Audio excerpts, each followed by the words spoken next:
It is a Money Monday on Liquid Lunch. I'm John Tobacco, coming today live as we do every single day, noon to 2 Eastern. And today, I'm not in the Corona bunker. I'm out on the road, and I'm at my friend Eddie's place in Staten Island, famous Cargo Cafe, who is open for business. And many small businesses right now are struggling with what to do as their bills continue to mount, and yet the government continues to call balls and strikes on what businesses can and can't open. People who are in business, like most of you out there in my audience, we're risk takers. We have decided somewhere in life that we will take risk, and the risk was to take some money off your credit cards to start a new business. The risk was to take a line of credit against your house, so you can put some more money into your business, so that you could possibly expand your business. We take risks. If we want to be open, then businesses should be allowed to open. I'm going to talk about that and more. Marc Bernstein is going to join us momentarily. He's the fiscal therapist, speaker, and author, and his book, 6 Steps to Personal and Business Financial Health. And today we're going to be talking to Marc about changing attitudes in these times around money, and he calls it Money-tudes. And also some financial tips for after the pandemic. But how do we know when the pandemic started? And actually, how do we know when the pandemic has ended? That's probably the better question.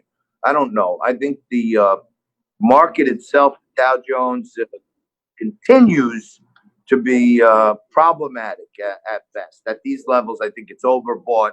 I would not be looking to throw a whole heck of a lot of money into the market at these levels, but I would love to hear what Marc Bernstein has to say about it. That is for sure. Frankie's going to join me in a bit. And also a little later on in the show, we're going to mix it up with Rob Taub and Jaden Horn. And I guess we will talk about Jerome Powell, who expressed some optimism over the weekend that this economy can actually recover in the second half of the year. I'm not so sure about that. Certain sectors aren't going to recover in the second half of the year. But he did also say that he doesn't expect to see anything. He doesn't expect to see anything whatsoever until there's a vaccine. So that continues to be a major sticking point. And yeah, I took the show on the road today because I wanted to be here. I wanted to watch a small business open up. I wanted to see what kind of aggravation, if any, they faced. So I'm out on the road. I'm at the Cargo Cafe. And as you can see, they're open for business. I see Marc Bernstein is on the line with us now. Hey, Marc, how are you? I think we have Marc. There we go. There we go. Morning, John. Hey, buddy. How are you? Good. Like the new mask. Yeah, I'm out on the road today, so I don't want to get any beef, you know? I understand. Tell us what's happening with the Money-tudes. The Money-tudes. So this is people's attitudes about money. I wrote this book about a year ago, but it's, I think this is a very interesting time to think about this, how people think about money, how thoughts influence money. In the book, I write about some of the crazy ideas we've had about money over the years. You've heard the quote, biblical quote. It's not really a biblical quote, but money is the root of all evil. What it really says, I think somewhere in the New Testament, it says the love of money is the root of all evil, which is a big different thing, but it's been passed down as money is an evil thing. People talk about cold cash. Why don't they talk about warm, fuzzy money, right? So, there's strange ideas about money and it being a bad thing. And especially now in a very divided country, you have a lot of varying thoughts about what's good about money. I mean, I believe money makes the world go round.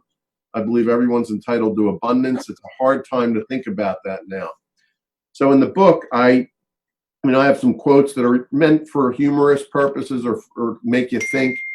But then we can talk a little bit about what it's doing to us today and why this might be a good time to rethink money.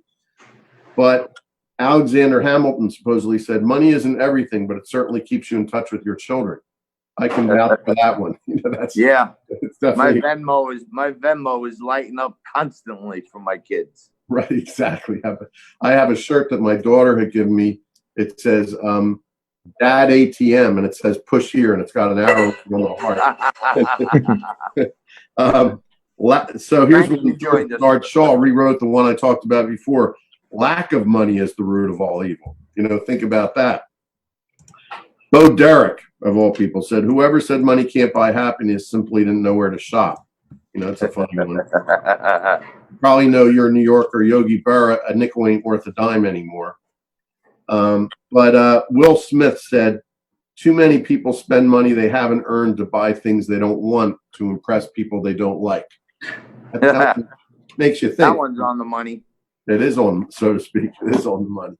So there's the Money-tudes. Now, where it brings us today, I was actually on and I know your audience is a lot of entrepreneurs like myself, and I think like you, and like, a lot of people that we know and we're talking about. And I'm a member of something called the Entrepreneurs Organization. It's a global organization, but our local chapter this morning had a program called Reimagining Your Business that goes all week. And I think that's what, my clients are mainly entrepreneurs, and I think that's what's going on right now. And when I talk to them, I'm an advocate for planning, for financial planning, for fiscal therapy. Well, I can't really do that right now. Things are in a state of flux. I don't know what's happening with my business. And I say it's the perfect time to plan. And the reason is, I had this conversation with someone last week. He said, my income may be cut in half.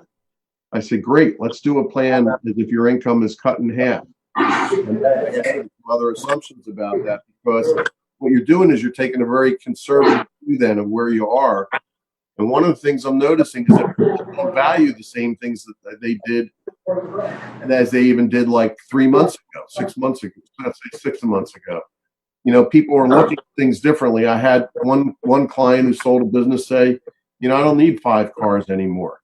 I don't need, and his financial status hasn't changed. People are reevaluating what's important. So it's a great time to look at. In fact, I'm doing a webinar about relooking at finances during financial leadership during turbulent times, it's called. And I think that the idea is that, ask yourself that question: what's important to you? What's your 3-year vision look like? And I'll bet you anything, 90% of the people I've talked to have said that it's different than it was. It's a different answer than it was 3 months ago. So great time to plan, great time to rethink things. People are hunkering down, they're not spending as much, but I'm starting to loosen up myself with that. Spend some money, make investments in myself, and reimagine the future. So, Mark, what is the biggest mistake that most people make when it comes to managing money? You know what? I don't know if there's one plank as much as I think it's not having a plan.